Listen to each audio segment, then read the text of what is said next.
नमस्कार मित्रों, आज हम आपके लिए लेकर आए हैं सम्राट अशोक का महान इतिहास। सम्राट अशोक भारतीय इतिहास का एक ऐसा चरित्र है जिसकी तुलना विश्व में किसी से नहीं की जा सकती।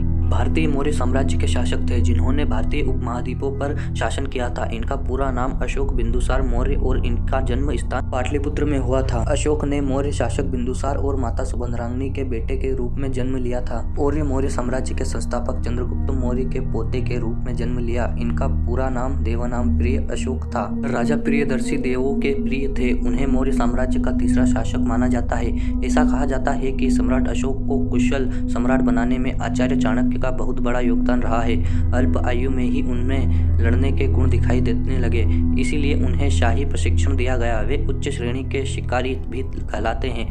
उन्होंने केवल लकड़ी की छड़ी से शेर का शिकार किया था। जिंदा दिल शिकारी और साहसी युद्ध उनके इसी गुणों के कारण उन्हें उस समय मौर्य साम्राज्य के अवंती में हो रहे दंगों को रोकने के लिए भेज दिया गया। अफगानिस्तान के हिंदू कुश में अपने साम्राज्य का विस्तार किया था। उनके साम्राज्य की राजधानी पाटलिपुत्र, जो कि मगध आज का बिहार है, और साथ ही उप राजधानी तक्षशिला और उज्जैन भी थी। अशोक ने अपने आप को कुशल प्रशिक्षण सिद्ध करते हुए 3 साल के अंदर ही राज्य में शांति स्थापित की। उनके शासनकाल में देश ने विज्ञान और तकनीकी के साथ साथ चिकित्सा में काफी तरक्की की।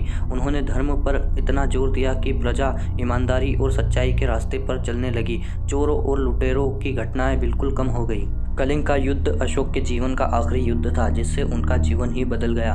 अशोक ने कलिंग राज्य के खिलाफ विध्वंसकारी युद्ध की घोषणा की थी।